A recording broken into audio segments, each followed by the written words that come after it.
Assalamualaikum warahmatullahi wabarakatuh. Alhamdulillah, wassalatu wassalamu ala Rasulillah wa ala alihi wa ashabihi wa man wala, amma ba'd. Allahumma anfa'na bima 'allamtana wa 'allimna ma yanfa'una wa zidna ilma. Allahumma inna nas'aluka 'ilman nafi'a wa rizqan thayyiba wa 'amalan mutaqabbala. Ayyuhal jamaah, ayyuhal muslimun, insyaallah kita akan melanjutkan pembahasan kita berkaitan dengan kitab At-Tauhid. Sebenarnya untuk kitab At-Tauhid ini tersana ulang ya, ini permasalahan terpenting. Dan juga dalam menerapkan syariat itu harus dengan tadarruj, dengan proses. Karena seorang berubah di dalam agama atau seorang berubah dalam kehidupan tentu dengan berproses. Dan kalau kita lihat sejarah sirah Nabawi, sejarahnya Nabi SAW di dalam berdakwah, itu dalam mengajarkan atau membimbing umatnya itu berproses. Maka apa yang pertama kali diajarkan oleh Nabi SAW yaitu tauhid. Bagaimana kaum Quraisy pada saat itu dan juga sekitarnya itu beribadah hanya kepada Allah Subhanahu wa taala. Assalamualaikum. Karena pada dasarnya mereka itu meyakini bahwasannya Allah Subhanahu wa taala adalah pencipta langit dan bumi. Mereka meyakini bahwasannya rizki yang datang kepada mereka, yang mereka makan, itu datangnya dari Allah Subhanahu wa taala. Tapi ada yang konslet. Yang konslet adalah dalam tauhid uluhiyah. Mereka tidak beribadah hanya kepada Allah Tabaraka wa Ta'ala, tapi mereka berbuat syirik di dalam ibadah. Dan ketika kita ingin berubah, maka yang harus dirubah adalah ini. Bukan hanya salat kita ditujukan kepada Allah Subhanahu wa Ta'ala, tapi juga harus memperhatikan pembatal-pembatal salat, baik itu secara fikih ataupun itu secara batin berkaitan dengan tauhid. Contohnya, kita jauhkan hati kita dari riya, ingin disebut dengan sholat kita atau amalan-amalan baik kita, sehingga amalan baik yang seharusnya mendapatkan pahala yang besar di sisi Allah Subhanahu wa taala malah menjadi batal, hapus. Karena di dalam kaidah kesyirikan, ketika seseorang itu berbuat kesyirikan kecil, maka sebesar apapun amalannya itu tidak akan diterima oleh Allah Subhanahu wa taala. Bahkan ia mendapatkan dosa. Selain amalan tersebut adalah sia-sia, yang kedua adalah dia mendapatkan dosa dari Allah Subhanahu wa taala. Dan dosanya itu bukan tanggung-tanggung, bukan dosa kecil, tapi dosa besar. Jadi ketika seseorang membiasakan diri beribadah itu dalam kondisi ia ingin dipuja, ingin dipuji, ingin dihormati, ingin dikenal baik, ingin ditampakkan kepada orang lain, maka ini sebuah penyakit. Dan ketika sudah terbiasa, maka akan sulit baginya memunculkan atau menumbuhkan rasa ikhlas di dalam dirinya. Maka kita katakan bahwasanya menerapkan tauhid, terutama dalam masalah ikhlas, gitu ya, di dalam beribadah itu masih relevan. Gitu. Oke lah, kita beribadah kepada Allah saja. Kita menghadap Ka'bah dalam sholat. Tapi apakah hati kita telah menghadap kepada Allah saja? Ya. Oke, di sini kita menghadap kepada Allah. Tapi ketika di kantor kita atau ketika di luar, apakah kita mengharapkan dalam amal baik kita hanya kepada Allah Subhanahu wa taala? Oke. Karena keikhlasan itu perlu ditumbuhkan. Keikhlasan yang sempurna itu tidak akan bisa diraih kecuali dengan prosesnya. Dan kalau misalnya kita ingin perubahan dalam hidup kita, maka kita kuatkan masalah ikhlas ini. Di dalam menuntut ilmu, dalam mengajarkan ilmu Anda pribadi, usahakan untuk ikhlas. Mungkin balasan-balasan yang lainnya bersifat duniawi ada, tapi kita niatkan itu bukan karena itu, tapi karena Allah Subhanahu wa ta'ala. Maka karena keikhlasan ini Allah akan mudahkan jalan-jalan yang lain, amalan-amalan yang lain sebagai bentuk balasan terhadap kekuatan ikhlas yang ia usahakan.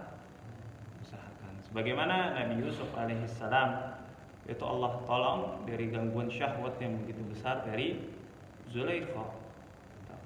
Karena sebab apa? Ikhlas. Innahu kana min ibadinal mukhlasin. Sungguhnya Nabi Yusuf alaihissalam Allah tolong, gitu ya, karena sebab keikhlasannya. Ia termasuk hamba-hamba kami yang ikhlas. Artinya kesolehan Nabi Yusuf itu dibangun atas dasar karena Allah, karena mengharap pahala dari Allah, bukan karena yang lainnya. Sehingga ketika kondisi sulit Allah akan mengingatnya dan menolongnya. Tapi kalau Allah tidak menolongnya dan bersandar kepada diri sendiri, maka Nabi Yusuf tidak akan selamat. Bahkan dalam sebuah tafsir, ketika sudah terbuka semua pintu untuk berbuat maksiat dan tertutuplah pandangan manusia dari diri mereka, Nabi Yusuf secara syahwat atau keinginan diri ingin tentunya. Tapi ketika itu Allah Subhanahu wa taala tampakkan sebuah ayat atau tanda kenikmatan yang diberikan kepada Nabi Yusuf alaihissalam, sehingga ketika itu Nabi Yusuf terhindar dari perbuatan tersebut, perbuatan zina.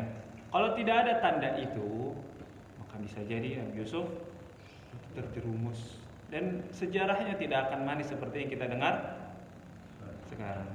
Tapi pada intinya, ketika seorang hamba ikhlas terjerumus dari perbuatan dosa, maka Nabi Yusuf itu dipenjara, tapi pada akhirnya menjadi seorang yang mulia dan juga menikah dengan Zulaikha kembali, gitu ya.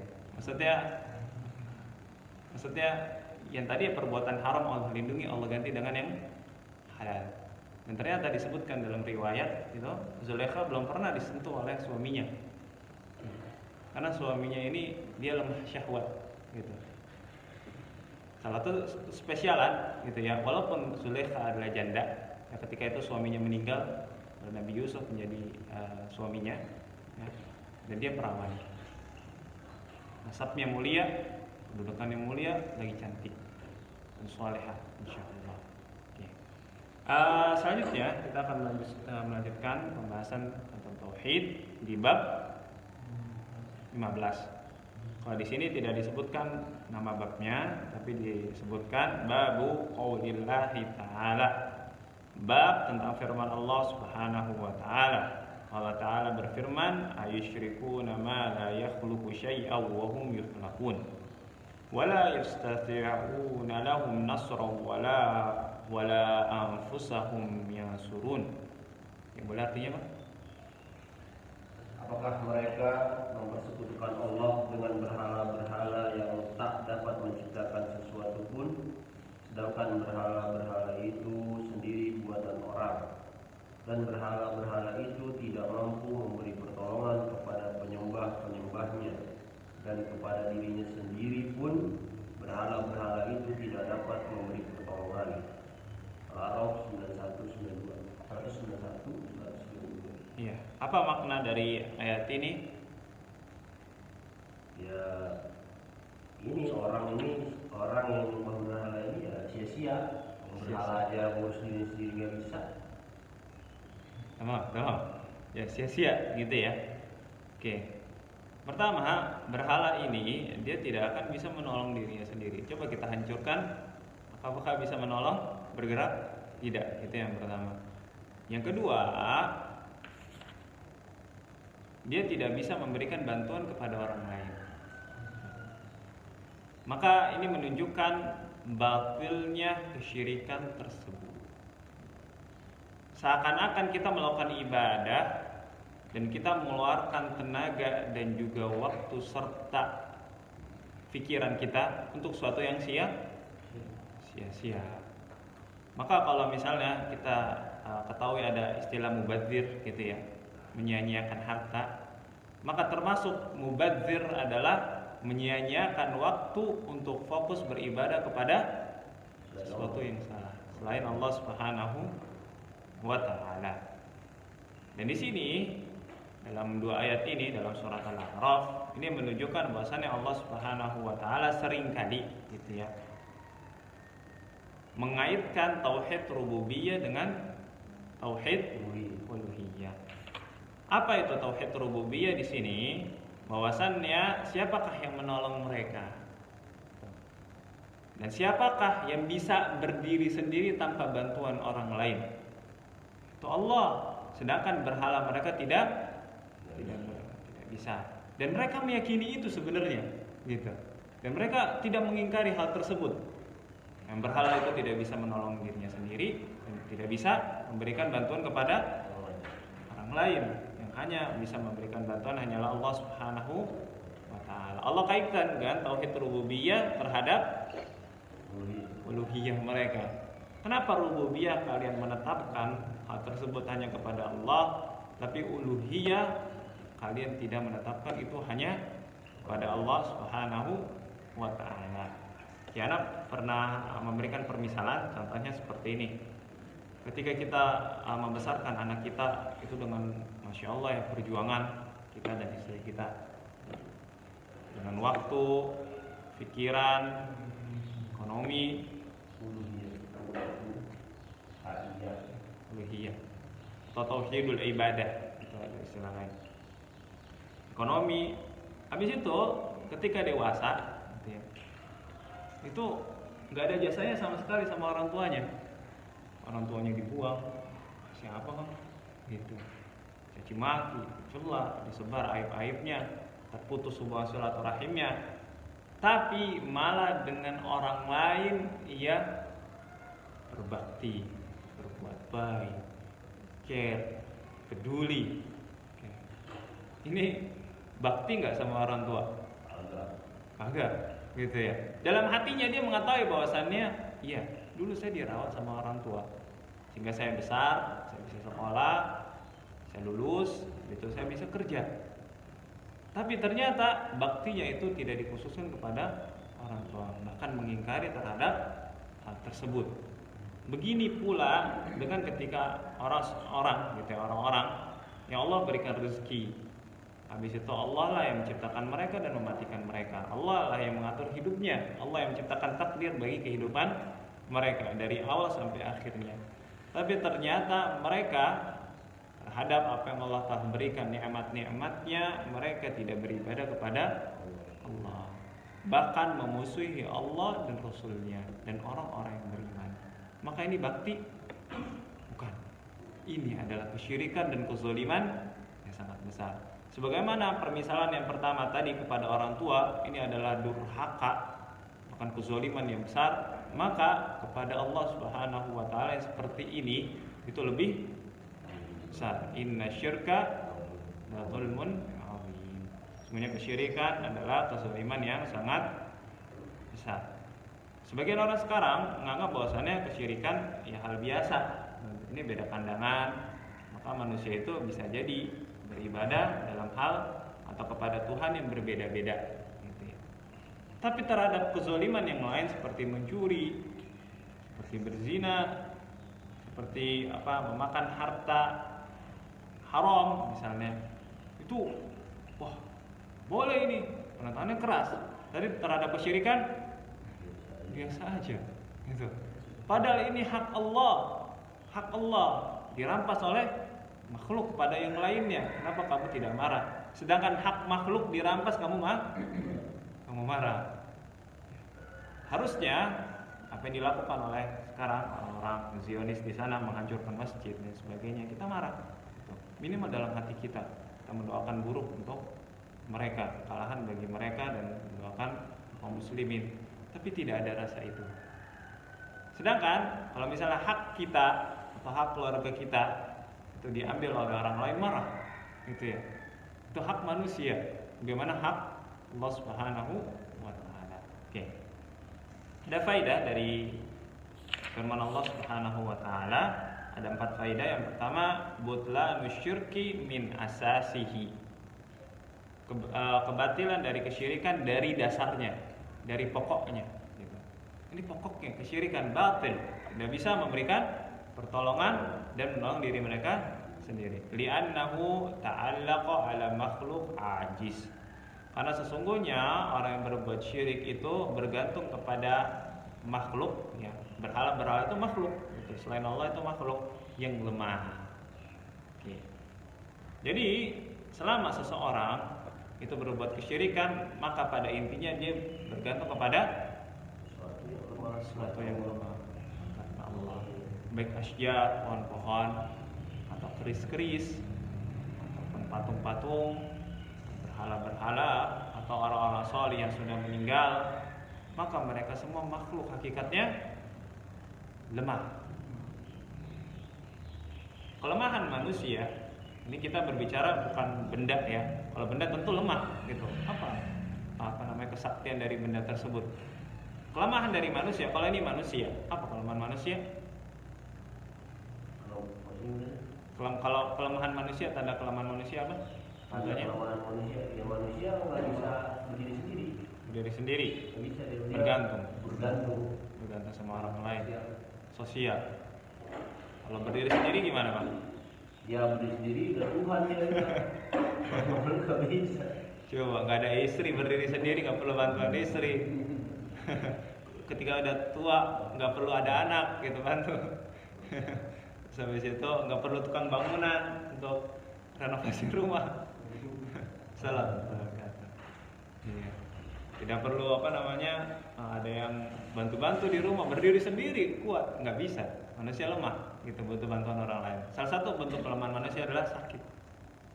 Allah tidak sakit, manusia sakit. Maka itu salah satu bentuk kelemahan manusia. Salah satu bentuk kelemahan manusia adalah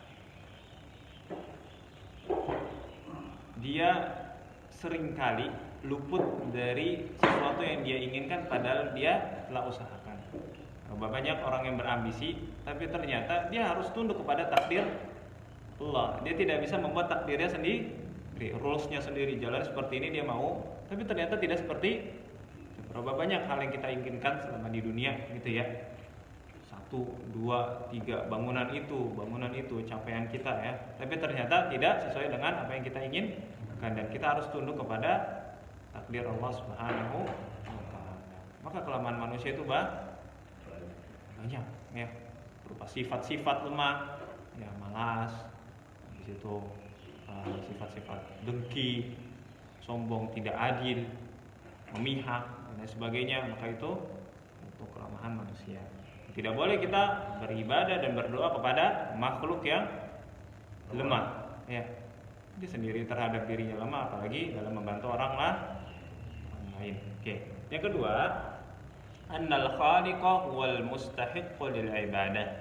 Sungguhnya yang menciptakan atau khaliq itu adalah zat yang berhak diibadahi, ya.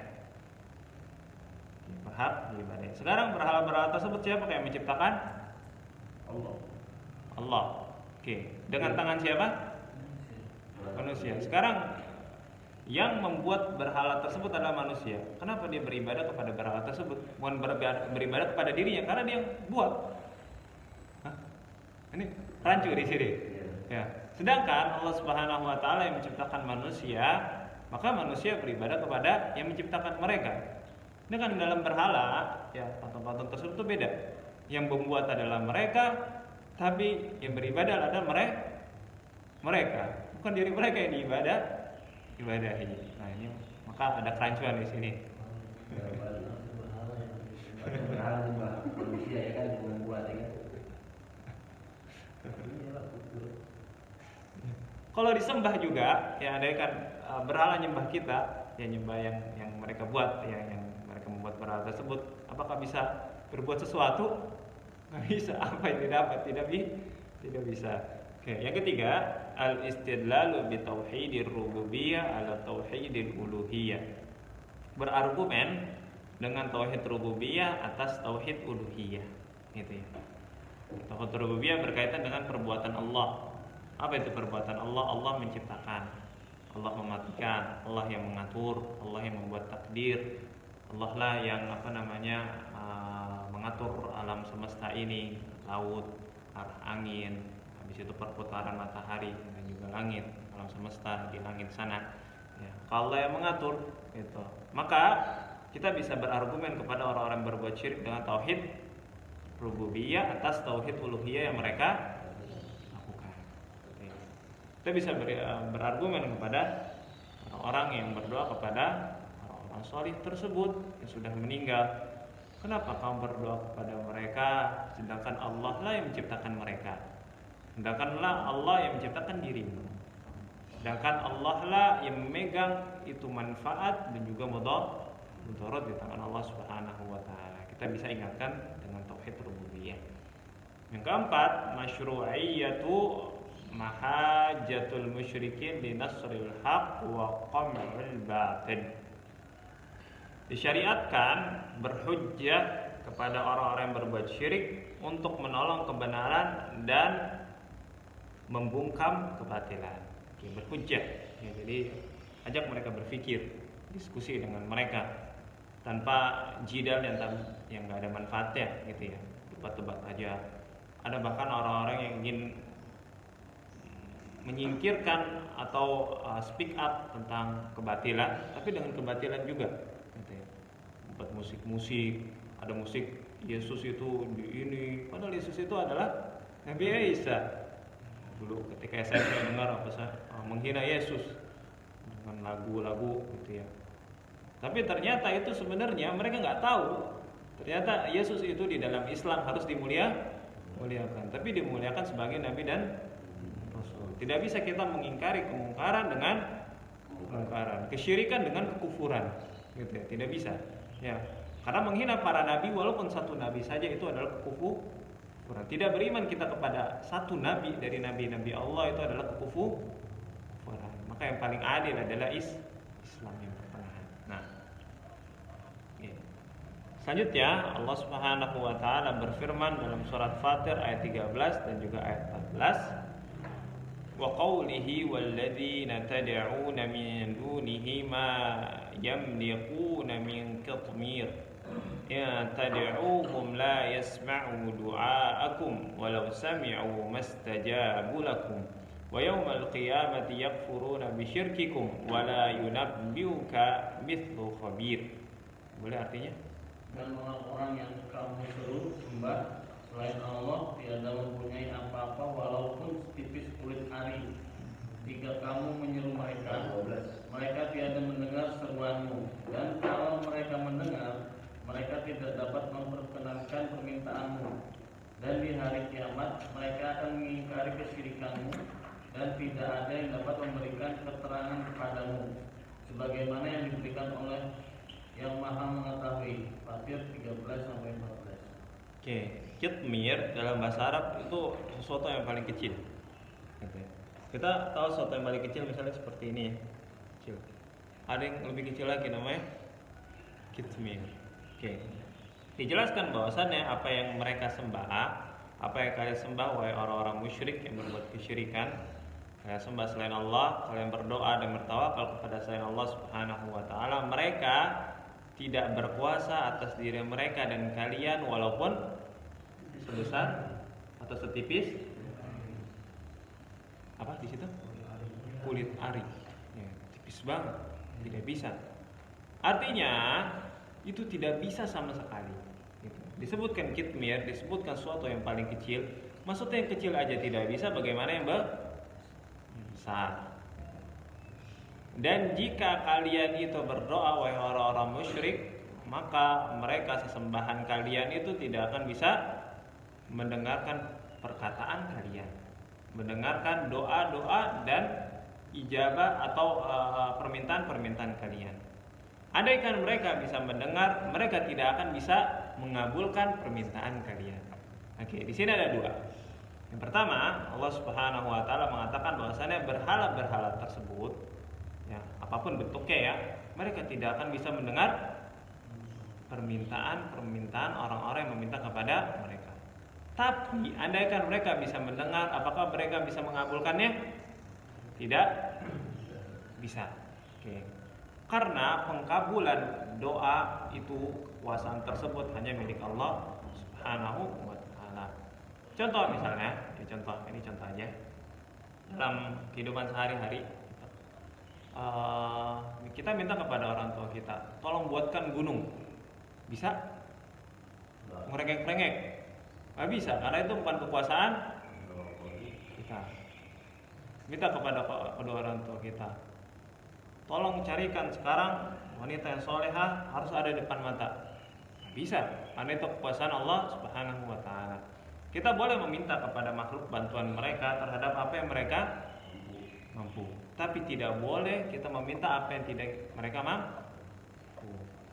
Dan ini kebatilan orang-orang yang meminta sesuatu yang luar biasa, hajat-hajat yang tidak bisa dikabulkan oleh makhluk atau dibantu oleh makhluk terhadap orang-orang soleh yang sudah meninggal, atau kepada kuburan-kuburan yang mereka anggap sah. Mereka mintanya macam-macam, ya, sekejap mata, minta ini dan itu, permintaan mereka banyak, seakan-akan mereka bisa mengabulkan itu tanpa bantuan Allah Subhanahu wa taala. Oke. Dan pada hari kiamat mereka akan mengingkari, ya, maksudnya berhala-berhala tersebut terhadap kesyirikan kalian. Oke. Jadi kejadian hari kiamat, orang yang disembah atau berhala yang disembah, oke, terhadap orang yang menyembahnya, maka akan mengingkari. Mereka akan bermusuhan di situ. Orang yang disembah, gitu ya, itu tidak akan menyepakati dan mengiyakan orang-orang yang menyembahnya. Karena orang-orang yang menyembah berhala tersebut akan nuntut, gitu, nuntut. Ya. Kalau dia adalah manusia, gitu, akan nuntut, wahai fulan, dulu kami menyembahmu sehingga kami tersesat, tolonglah kami, gitu. Nuntut ini musuh. Oke. Dan ini orang-orang yang disembah, tidak bisa. Dan dia akan berkata bahwasannya, kenapa kalian ikuti ketika kalian telah mengetahui bahwasannya itu salah, akan bermusuhan di situ, akan berhujjah dan sebagainya. Ini tanda bahwasannya kebatilan, kesyirikan tersebut bukan hanya di dunia, bahkan di hari kiamat Allah tampak. Wala yunabbi'uka mithlu khabir, dan tidak ada yang mengabarkan kepada engkau seperti al-khabir, seperti khabir, ya, yang maha teliti, yaitu Allah Subhanahu wa taala. Faedahnya dalam ayat ini, yang pertama, butlanu syirki bid-dalilil qati' wal burhanil wadih. Kebatilan kesyirikan dengan bukti yang pasti, gitu, dan hujjah yang jelas. Ini jelas ya dalilnya di dalam ayat ini. Maka ayat-ayat yang berkaitan dengan kesyirikan, ayat-ayat berkaitan dengan tauhid, itu jelas maknanya. Kalau masalah fikih ulama berbeda pendapat, gitu. Tapi dalam masalah tauhid itu tidak boleh ulama berbeda pendapat. Tidaklah ulama berbeda pendapat masalah tauhid tersebut, ya, kecuali ia terjerumus ke dalam kesesatan, ya, condong kepada orang-orang sesat dan sebagainya. Karena tauhid itu adalah permasalahan yang jelas, ya. Yang kedua, bayanu syurutil lati yajibu tawaffuruha fil mad'uwil mustaghathi bihi wahya. Oke. Ini jelaskan dalam ayat ini syarat-syarat yang wajib dipenuhi terhadap sembahan yang mereka pinta, ya, hajat-hajat mereka. Itu disebutkan dalam ayat ini ada 3 syarat.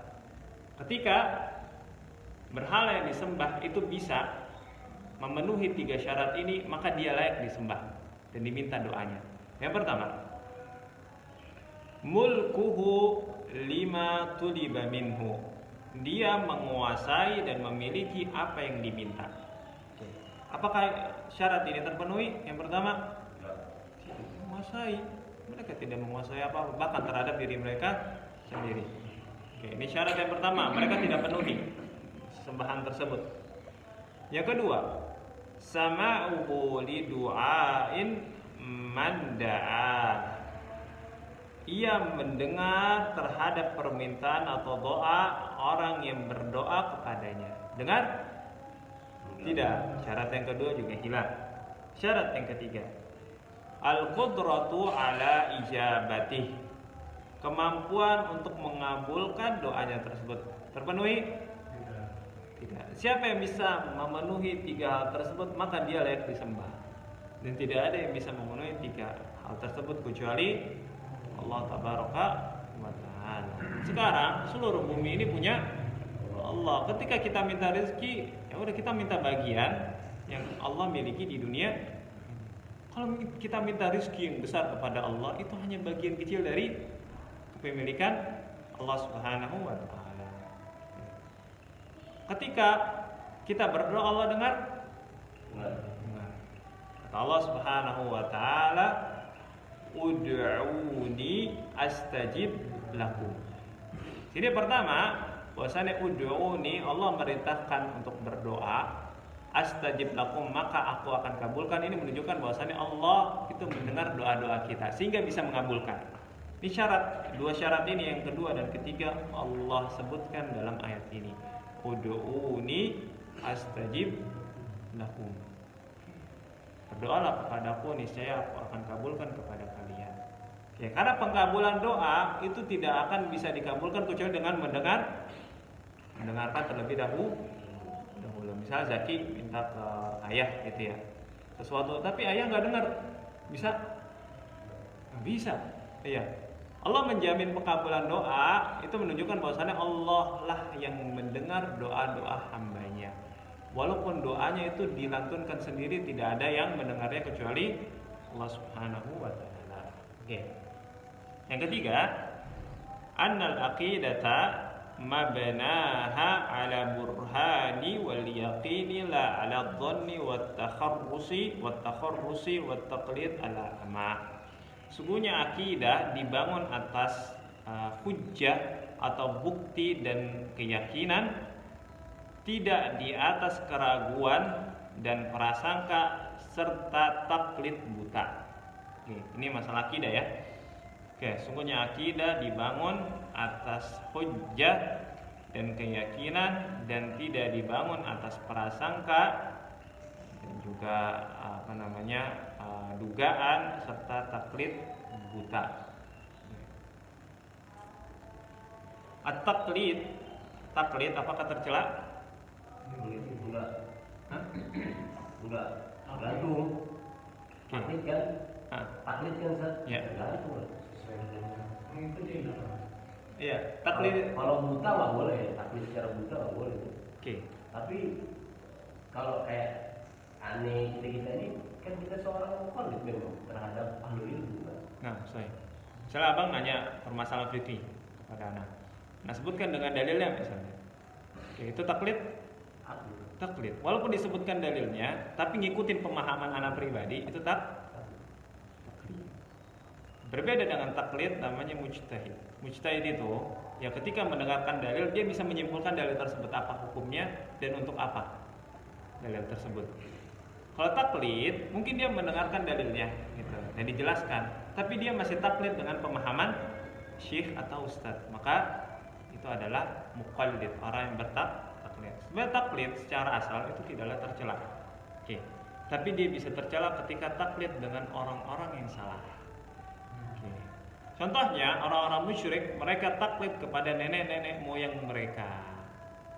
Sehingga mereka tersesat. Ketika disuruh beribadah hanya kepada Allah, datang kepada mereka Rasul yang mereka tidak ingkari sifatnya, kecerdasannya, habis itu kejujurannya, tapi karena taklid mereka mengikuti secara buta ya nenek-nenek moyang mereka beribadah, maka mereka ikut. Ini taklid yang tercela, taklid buta. Tapi taklid yang terpuji adalah ketika kita mengikuti orang baik dalam tujuan yang baik. Contohnya, kita taklid kepada Nabi Shallallahu Alaihi Wasallam. Sebutkan ya, oleh Syekhul Islam Ibnu Taimiyah, dan anak lihat sendiri ini jawaban dari Syekh Ibnu Al-Utsaimin. Wa yakfihi taqlidu bin Nabi.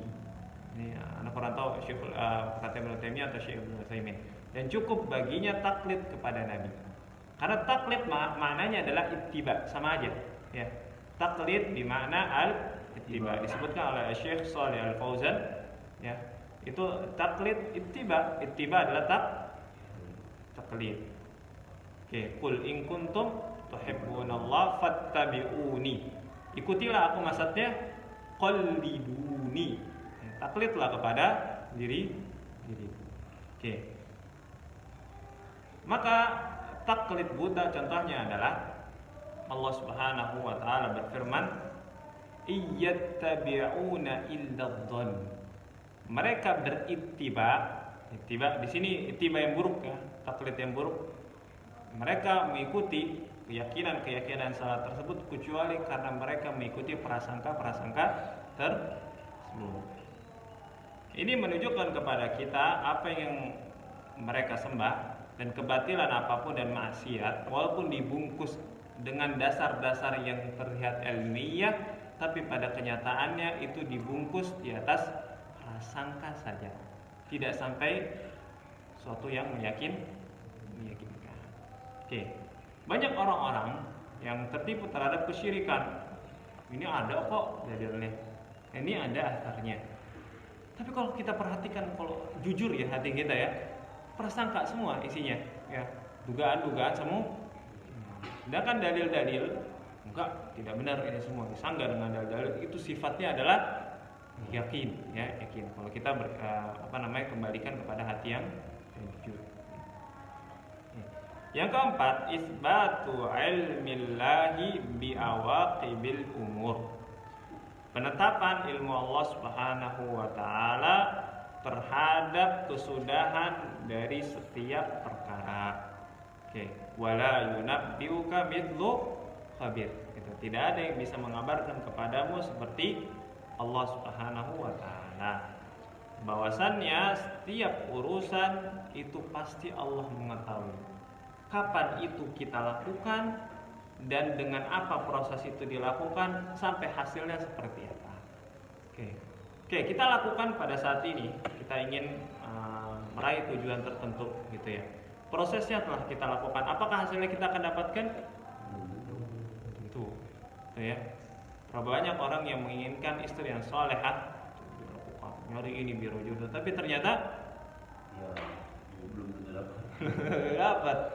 Bahkan ada kejadian gitu ya, urusan pondok, tapi ternyata sudah berzina sebelum menikah, gitu ya. Kan pakai jilbab panjang, bisa pakai cadar, tapi ternyata sudah berzina dan ketahuan bahwasannya anak yang dikandung adalah bukan anak suaminya, ya, tapi anak orang lain, ya. Maka kita gantungkan urusan kita hanya kepada Allah Subhanahu wa taala. Oke, selanjutnya wa fi sahih, dalam sahih, ini sahih apa nih? Sahih Bukhari, dalam sahih Bukhari. An Anasin, hadis dari Anas bin Malik qala, ia berkata sujjan Nabi sallallahu alaihi wasallam yauma Uhud wa qusirat رباعيته فقال كيف يفلح قوم شجوا نبيهم فنزلت ليس لك من الأمر شيء surah Ali Imran ayat 128. Oke, bacakan Mas.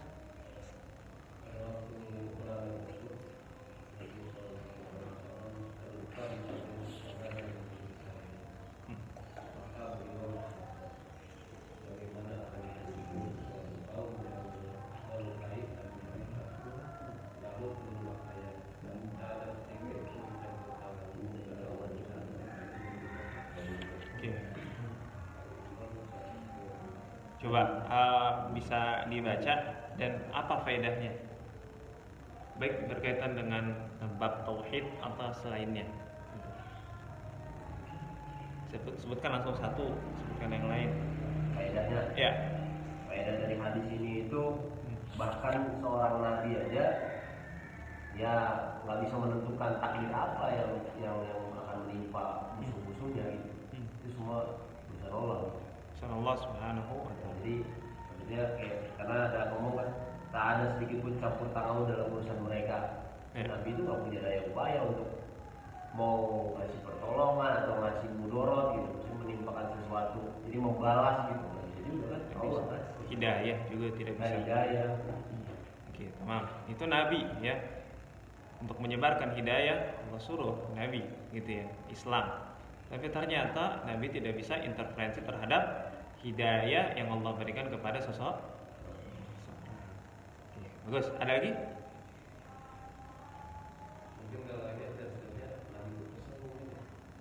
Oke, ini menunjukkan Nabi bisa terluka. Mungkin Nabi itu gimana mau selamat kalian gitu. ya jadi sakti ini maksudnya. Kalau saya nangkepnya nabi aja bisa terluka, jadi nabi bukan Tuhan. Jadi ngasih tahu sama pengikut nabi di masa itu jangan mengganggukan saya banget, kalau saya bisa terluka. Ya makanya turun ayat itu kan. Oke, nabi itu benar. Apa pengikutnya kayak nabinya aja dilukain gitu. Iya, benar. Yang pertama adalah nabinya aja dilukai gitu ya. Bagaimana seorang itu atau kaum tersebut bisa beruntung? Oke, contohnya misalnya ya, Indonesia mengirim utusan gitu, utusan ke negara Malaysia. Tapi utusan tersebut yang ingin mengadakan perjanjian ekonomi dan sebagainya dibunuh gitu. Beruntung nggak tuh? Bakalan beruntung nggak? Nggak bisa, utusannya aja dibunuh, bagaimana urusan-urusan yang lain ya gitu. Ini Nabi Allah, ini utusan Allah, itu dibuat seperti ini, bagaimana mereka dapat beruntung, bagaimana Islam itu bisa masuk dalam hati-hati mereka, sedangkan sikapnya sama Nabi seperti itu. Oke, tadi disebutkan oleh Bang Fuad, Nabi aja itu bisa terluka dan gigi gerahamnya patah, bagaimana dengan selainnya? Itu orang-orang sakti yang katanya ditembak mental gitu ya, kebal gitu ya, nggak mungkin. Nabi SAW kurang sakti apa? Ketika berdoa pasti dijabah oleh Allah gitu. Banyak para sahabat yang minta doa kepada Nabi, lalu nggak lama setelah itu jadian gitu ya. Nah, contohnya Abu Hurairah minta doa kepada Nabi SAW supaya ibunya itu masuk Islam. Nangis-nangis Abu Hurairah, sedih. Ibunya yang dia cintai, baktinya Abu Hurairah kepada ibunya itu begitu luar biasa. Tapi ibunya menolak ketika diajak Islam oleh Abu Hurairah. Minta kepada Nabi SAW sambil memelas. Nabi SAW mengabulkan doa tersebut dan mendapati bahwasannya ketika Abu Hurairah pulang, ibunya minta diantarkan kepada Rasulullah untuk mengucapkan 2 kalimat syahadat. Begini Nabi Allah, kurang sakti apa? Ditawarkan ketika penduduk Taif itu menyerang Nabi SAW, melemparkan batu. Para sahabat berusaha melindungi Nabi SAW. Karena Nabi SAW cuma bukan untuk perang, berdakwah gitu ya. Tapi itu perlakuannya untuk Taif. Lalu malaikat itu menawarkan kepada Nabi, pengenkah aku timpakan 2 gunung ini kepada mereka? Bisa.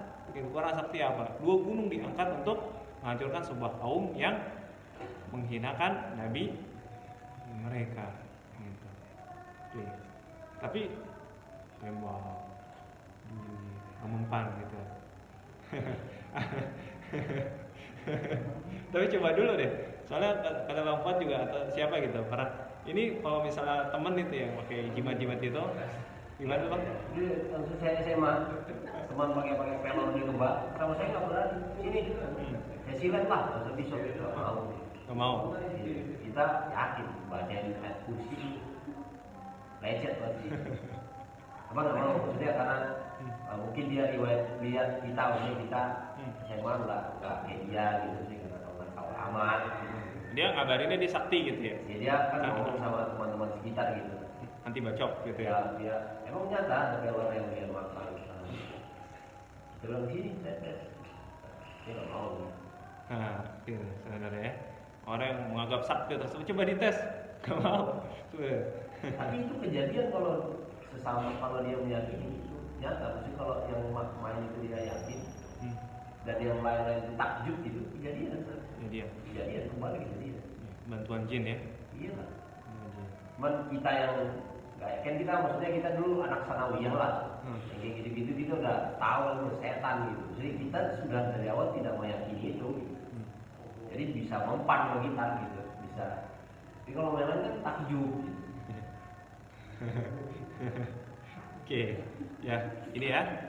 Oke, jadi itu faedah-faedahnya disebutkan tadi 3. Oke, di sini disebutkan faedah hadis ini. Yang pertama, diulang lagi ya. Kebatilan kesyirikan dengan wali-wali Allah atau orang-orang saleh. Li'annahu idza kana an-nabi la yamliku minal amri syai'an fa ghayruhu min babi aula. Kalau Nabi SAW aja tidak berkuasa atas perkaranya dengan suatu apapun, apalagi selain Nabi. Andaikan Nabi mau itu menang dalam peperangan Uhud, ya ini perang Uhud ya, tapi ternyata nggak menang. Takdir Allah itu mendahului segala segalanya. Kehendak Allah mendahului segala segalanya. Inginnya Nabi SAW dalam peperangan Uhud itu apa? Menang. Tapi ternyata itu menjadi pelajaran bagi kaum muslimin kekalahan tersebut.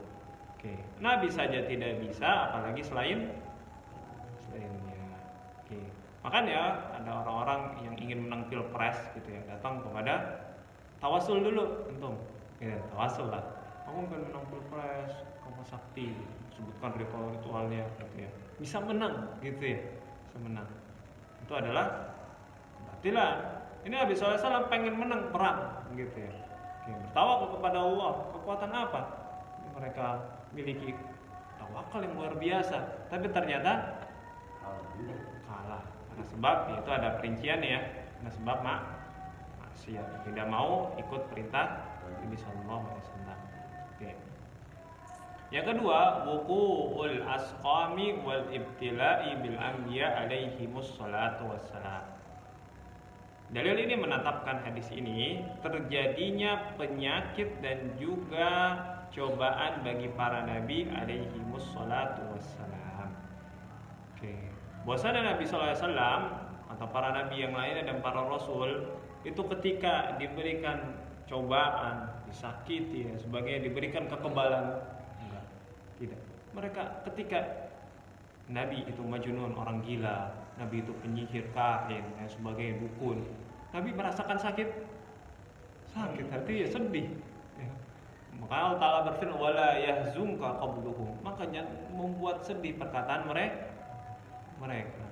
Dan salah satu peristiwa Isra Mi'raj, hikmahnya apa? Menghibur perasaan Nabi SAW yang dimusuhi oleh kaumnya. Nabi itu merasakan kesedihan juga sama seperti kita. Tapi lihat bagaimana keteguhan dan kesabaran Nabi SAW para sahabatnya. Oke. Dan juga Nabi SAW bisa terluka. Oke. Ini menunjukkan bahwasanya Nabi adalah manusia biasa. Kelebihannya apa? Yuha ilaih, diberikan wahyu kepada, ya, diangkat menjadi rasul, derajatnya diangkat oleh Allah. Tapi biasa makan, lapar seperti kita. Bahasanya pernah suatu ketika Nabi SAW itu dalam kondisi lapar luar biasa. Mungkin seperti orang-orang Palestina sekarang, ya, yang menahan lapar karena bantuan-bantuan pada di boikot, dicegah, gitu, nggak bisa masuk kecuali hanya beberapa saja. Oke. Nabi SAW memegang perut dia, akan disumpal pakai batu keluar, dan mendapati Abu Bakar seperti itu, sumpal pakai batu, saya laparnya. Sakitnya maksudnya disumpal pakai batu biar sakit, jadi rasa laparnya gak terasa. Dan Abu Bakar seperti itu juga, dan umat seperti itu juga. Dan itu keadaan Nabi dan para sahabat yang merasakan lapar, habis itu sakit. Nabi sakit. Nabi keracunan, ya. Ada riwayatnya kan, misalnya Nabi SAW itu pernah diracuni oleh wanita Yahudi. Dibuatkan sebuah makanan, karena hukum asalnya makanan yang dibuat oleh ahlul kitab, ya, atau orang-orang yang lain ya, tidak berkaitan dengan daging misalnya ya, itu halal. Tapi ternyata wanita ahlul kitab tersebut memasak tapi ada racunnya. Ternyata bukan kebaikan, tapi ada niat buruk. Bawakan kepada Nabi, Nabi menerima hadiah, gitu kan? Itu dimakan, ternyata udah makan sebagian, Allah kabarkan bahwasannya di makanan tersebut ada racun. Ketika itu dibuang makanan tersebut, tapi sudah masuk sebagiannya, dan Nabi merasakan dari racun tersebut bertahun-tahun lamanya. Nabi keracunan. Bagaimana selain mereka bisa jalan di atas air, bisa terbang, bisa sholat di Ka'bah dalam satu waktu dari Indonesia, itu nggak butuh makan, berwudu dengan satu kali wudu selama 40 tahun. Ada ceritanya gitu, luar biasa. Diriwayatkan dari fulan, bahwasannya Syekh fulan, wali Allah fulan, itu tidak pernah wudhu setelah sholat isya selama 40 tahun, tidak pernah batal. Maksudnya berzikir terus, tidak pernah kentut, tidak pernah tidur, hidup terus. Ini kan luar biasa. Nabi tidur, Nabi menikah, Nabi juga berhubungan sama istri, butuh terhadap hubungan-hubungan tersebut yang bersifat manusiawi. Yang ketiga, wujubu ikhlasil ibadati lillah. Wajibnya ikhlas beribadah hanya kepada Allah, li'annahu huwallazi lahul amru wahdah. Karena sesungguhnya urusan semuanya diatur oleh Allah Subhanahu wa taala sendiri. Kewajiban ikhlas beribadah hanya kepada Allah karena Allah lah yang mengatur urusannya, caranya. Yang keempat, masyru'iyyatus sabri wat tahammulil ada wad darari fi sabilid da'wah ila Allah. Disyariatkan untuk bersabar dan menahan diri dari gangguan serta mudarat, bahaya-bahaya di dalam berdakwah kepada Allah Subhanahu wa taala. Di dalam menasehati, di dalam berdakwah, sesopan apapun kita, gitu ya, pasti ada gangguannya. Entah paling kecil adalah gangguan perkataan fitnah. Dan yang paling besar adalah fisik. Lihat bagaimana dulu nabi-nabi dari Bani Israel itu dibunuh. Wa yaqtuluna an-nabiyyina bighairi haqq. Dan mereka orang-orang Bani Israel, sekarang orang yang Yahudi sekarang di Israel tersebut, mereka punya kebiasaan dari dulu adalah membunuh para nabi tanpa alasan. Jadi saking bencinya, mereka bukan hanya melontarkan kata-kata yang tidak baik, bukan hanya mengusir, tapi dibunuh supaya nggak ada bekasnya sama sekali. Dan terjadilah sekarang anak-anak, perempuan dibunuh dengan membabi buta karena nabi aja dibunuh. Bagaimana? Seperti tidak punya hati mereka sebenarnya, tidak punya hati. Nah, dalam berdakwah, dalam menegakkan syariat Allah Subhanahu wa taala itu harus sabar. Tetap berada di jalannya dan tetap dilaksanakan bagaimanapun rintangan.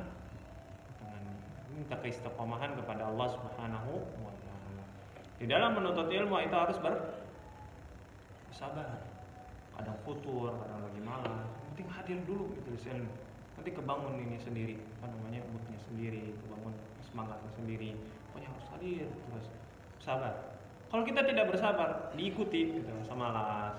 Kayaknya lagi sibuk ini. Akhirnya lama-kelamaan bener-bener jauh. Mau mulai lagi berat. Banyak orang-orang yang dulu hijrah, semangat untuk ilmu di awal, habis itu lama-kelamaan, nah ini kayaknya sibuk, tinggalin. Oh yang ini sibuk juga, yang ini tinggalin, mau urus-urusan yang lain. Saya berdakwah juga di medsos, tapi tidak menuntut ilmu. Dakwah di medsos, diedit video besar dan sebagainya. Lama-kelamaan dia jauh dari dan ingin hadir ke majelis itu kayak berat banget mulai ya karena sudah terlanjur ya minimal kalau kita lagi futur tetap berada dalam ilmu ya, entah dengan membaca, di majelis apapun yang kita dapat. Yang kelima, an-nahyu 'anil ya'si min rahmatillah walau fa'ala al-insan ma fa'ala min al-ma'asi allati hiya duna syirk. Larangan ya dari keputusasaan terhadap rahmat Allah walaupun manusia berbuat maksiat selain dari kesyirikan atau di bawah kesyirikan. Jadi tidak boleh orang-orang yang bermaksiat itu berputus asa atas ampunan Allah. Bahkan berbuat syirik juga ketika mau bertobat harus berharap kepada Allah dan tidak boleh putus. Misalnya anak pribadi dahulu punya masa lalu yang buruk, contoh suka berzina misalnya, di situ suka nongkrong yang gak benar, ghibah dan sebagainya. Habis itu dulu juga kehormatan seorang muslim, baik darah mereka atau kehormatan mereka secara ghibah yang memfitnah itu gampang sekali ya kita tumpahkan, bahkan kita menzolimi mereka, mengusir mereka dan sebagainya. Kita memfitnah mereka di depan guru mereka misalnya gitu ya. Kita punya track record itu Lalu membuat sudah banyak, mau bertobat, ya Allah tidak akan mengampuni. Boleh? Boleh. Karena itu putus asa. La taqnatu min rahmatillah. Janganlah putus asa terhadap rahmat. Ketika ingin bertobat jangan putus asa. Kedepankan rasa harap Allah akan mengampuni dosa kita. Tapi tidak dengan berbuat maksiat. Membunuh misalnya. Kesel banget sama orang tersebut, pengen diapain gitu ya. Nanti Allah mengampuni kok. Tenang aja, tenang. Lanjut aja, lanjut. Jangan. Kamu nggak pernah melakukan hal ini, tapi Allah akan mengampuni. Boleh? Tidak putus asa?